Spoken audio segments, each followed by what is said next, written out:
Earth, the origin of our ancestors.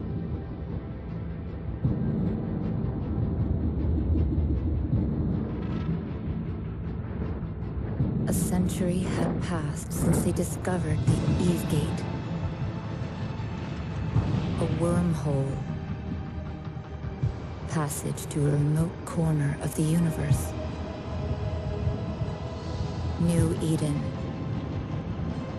It was the largest colonization effort in the history of man. The mass settlement of hundreds of strange new worlds. We thought nothing could stop us.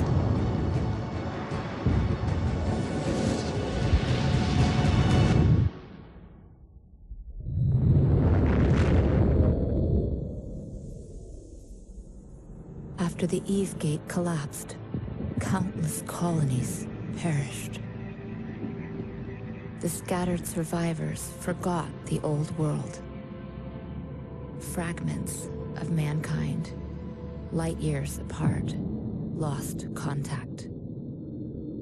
Thousands of dark years passed until humanity rose again to be with the stars. In different corners of New Eden, great empires had evolved. 4 different faces of humanity. When they clashed, the wars were merciless.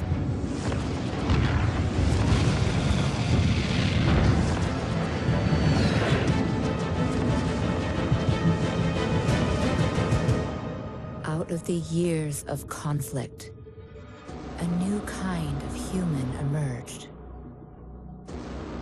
One capable of immortal life. To transform into this rare breed, we pay the ultimate price. At the moment of death, our mind is transferred to a fresh clone. We have become immortal. In the sky, we reach farther. On the ground, we strike harder. The empires are losing their grasp on power.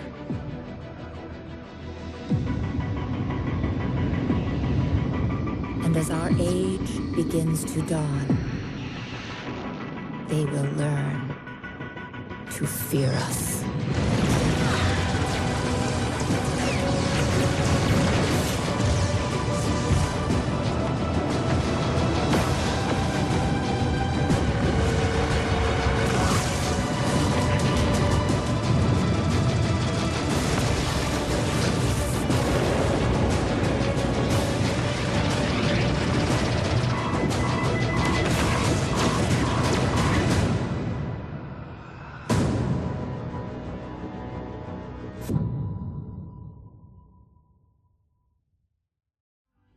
Hello, ladies and gentlemen. Welcome to EVE Online.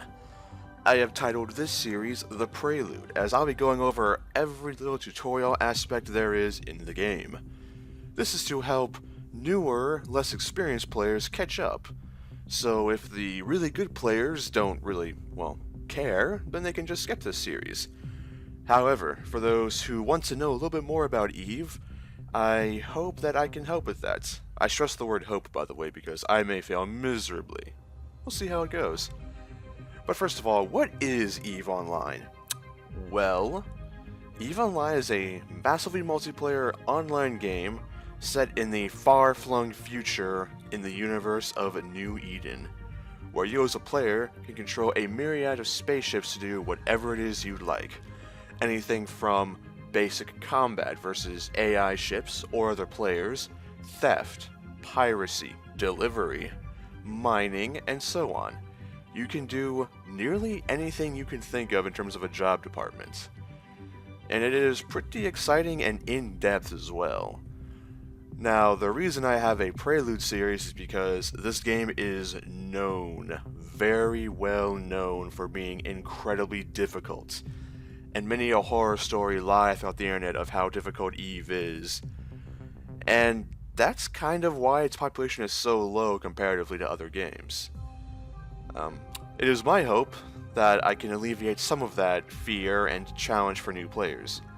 I probably won't succeed terribly much, but we'll see how it goes. Let's hop in anyway, so let's see here. Type in my password here. Don't you look at it! Don't you look at it. I'm trusting you on this one. Yeah, look, right? Okay. So, character creation in EVE Online is a little different than character creation in other games. In other games, choosing your race and or class tends to lock you into a certain skill set for the remainder of the game. Not so in EVE Online. Anyone can learn to fly anything, including ships of a different culture. So, a Minmatar person can learn to fly a Caldari ship. A Galente person can learn to fly an Amar ship. Choosing your race determines really two things. First of all, where physically you start off in the game, which corner of the universe you spawn in, and secondly, what starter skills you have. Now again, starter skills. You can still train to do whatever you want, but your race gives you some base skills to begin with. So then, with that out of the way, let's see what we have here. Amar. The Amar Empire is the largest and oldest of the four empires. Ruled by a mighty empress, this vast theocratic society is supported by a broad foundation of slave labor. Amar citizens tend to be highly educated and fervent individuals, and as a culture, Amar adheres to the basic tenets that, what others call slavery, is in fact one step on an indentured person's spiritual path towards fully embracing their faith. Despite several setbacks in recent history, the Empire remains arguably the most stable and militarily powerful nation-state in New Eden. The Amar Empire is the largest and oldest of the four empires. Ruled by a mighty empress, Amar is a theocratic society capable of selfless acts and unspeakable evil, all in the name of their god.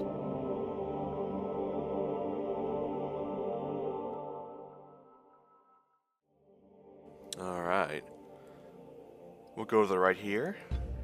Minmatar. Once a thriving tribal civilization, the Minmatar were enslaved by the Amar Empire for more than 700 years, until a massive rebellion freed most, but not all, of those held in servitude. The Minmatar people today are resilient, ingenious, and hardworking. Many of them believe that democracy, though it has served them well for a long time, can never restore what was taken from them so long ago. For this reason, they have formed a government truly reflective of their tribal roots. They will forever resent the Amarians and yearn for the days before the Empire's accursed ships ever reach their home skies. Once a thriving tribal civilization, the Minmatar were enslaved by the Amar Empire for hundreds of years. Most were freed after a great rebellion, but only at a tremendous cost. Today, the Minmatar Republic is a strong, resurgent nation, determined to win back the glory of its past. Moving up, Caldari. Founded on the tenets of patriotism and hard work that carried its ancestors through hardships on an inhospitable homeworld, the Caldari state is today a corporate dictatorship, led by rulers who are determined to see it return to the meritocratic ideals of old. Ruthless and efficient in the boardroom as well as on the battlefield, the Caldari are living emblems of strength, persistence, and dignity. The Caldari state is a union of powerful megacorporations governed by a strict meritocracy. The state is a fiercely competitive and ruthless society whose hyper-capitalistic ways have brought its people both misery and triumph.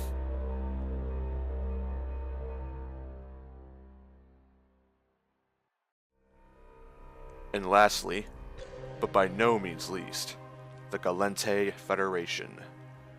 Champions of liberty and defenders of the downtrodden, the Gallente play host to the only true democracy in New Eden. Some of the most progressive leaders, scientists, and businessmen of the era have emerged from its diverse peoples. A pioneer of artificial intelligence, the Federation relies heavily on drones and other automated systems. This is not to detract from their skills of pilots, however. The Gallente Federation is known for producing some of the best and bravest the universe has to offer. The only true democracy of New Eden, the Gallente Federation is a powerful and prosperous multicultural dominion that welcomes outsiders with open arms. Intolerant of closed societies, the Gallente are fierce defenders of personal and social liberties. And there we have it. We have the 4 races. Now I want to stress again that anyone can fly anything, but each race has their own style of ship. Gallente, for example, favor close-range combat, armor, and drones. Amar favors armor and lasers. Minmatar tend to favor shields, speed, and projectile turrets. Caldari tend to favor shields and missiles. So again, while anyone can fly anything, choosing a specific race does give you a few starting skills towards these types of ships. But I choose to see it as a roleplay and lore choice, rather than ship choice. And with that, the Gallente sound great. Champions of liberty and defenders of the downtrodden. I like that a lot. I'll click on next. Gallente Federation. Now we come to the Bloodline. Now this is purely for lore and roleplay, but I will go through the list now. To the right we have the Jinmei. The nation of Jinmei is the latest addition to the Federation.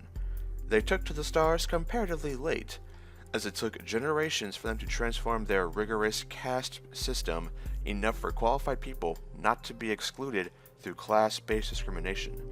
Despite being at odds with the libertarian culture of the Gallente, the caste system has not been completely eliminated, nor is it likely to be further discouraged by the federal government due to its cultural implications. And then we have the Intaki. The Intaki are one of the largest ethnicities of the Federation. Exceedingly gifted communicators, they are prominent among the federal bureaucracy. Though mostly assimilated into Gallente culture, they still cling to their own identities and beliefs. Most notably, their unusual theories regarding death and rebirth. These theories give them a unique outlook on life and the living, and many attribute the Intaki's stoic nature to this philosophy. And finally, the Gallente themselves. Gallentians value freedom and individual liberty above all else. Founders of the only true democracy of New Eden, they have created an ethnically diverse, culturally rich, progressive society that encourages enterprise and initiative in its citizens.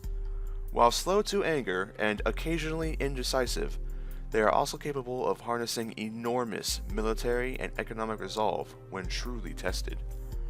Now, I like the sounds of that. You can choose female or male, and I'll be a male.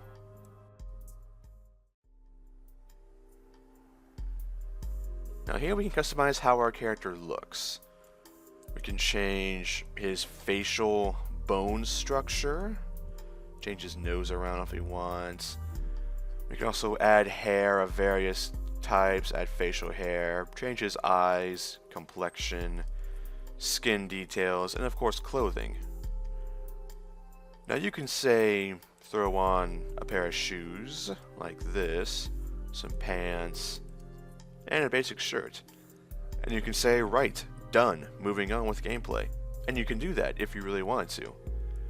However, I want to spend a bit more time with my character and make him look, well, for one, proper.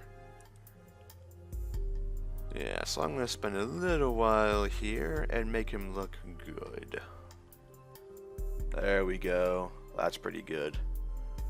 Next. I'm happy with how he looks. Now we come to the portrait.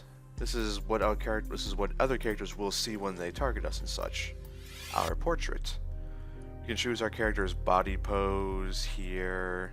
You can also change the lighting colors, lighting intensity, zoom him in and out, and also, of course, the background. And again, I will spend a few moments and make this look better than it currently is. Alrighty, I think I saw it on this portrait. Picture of the character's head with the Galente backdrop there. Next. And now we choose our identity in ancestry and education. We'll go through the list again. Immigrants. No other nation is as welcoming to immigrants as the Galente Federation.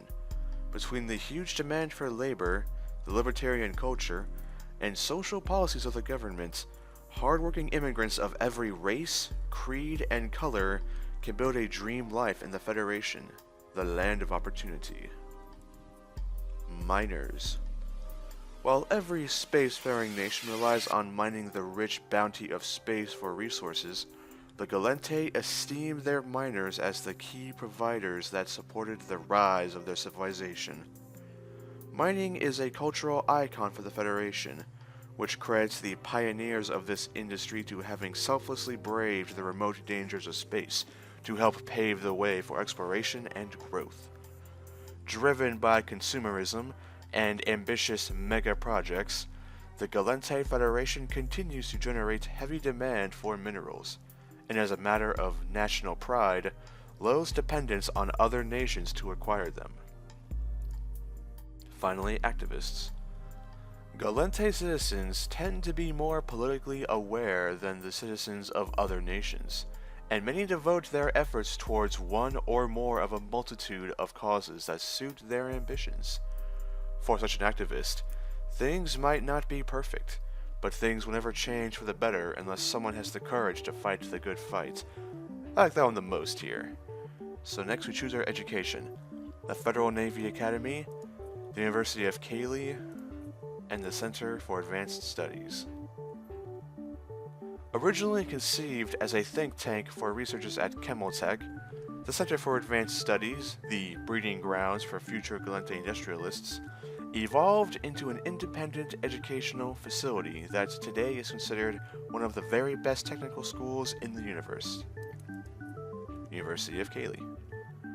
The largest school in the universe at almost 500,000 students, the University of Cayley has long acted as a melting pot for cultures and ideas from all over. As befits its status, it offers a wide range of studies, but is best known for its extensive anthropology department. And finally, the Federal Navy Academy, where all Galente cadets are enlisted, has recently begun upholding extremely strict standards of professionalism for its cadets. The result of these standards, draconian even for a military school, is a leaner, meaner academy with much stricter entry requirements than before, and more effective tutoring. I like that one. Let's stick in the vein of military. And my name shall be Rayle. Entair. Of course it's available. Let's begin EVE Online, shall we? Submit this as your portrait. This is how other pilots will see you from now on. Yeah, I'm happy with it. Okay. Let us begin. Alrighty, we are now inside the game. Our character is created. Next time, however, we will cover the station itself, where we currently are. But until then, viewers, this has been Rayle Entair signing off. Take care. Bye-bye.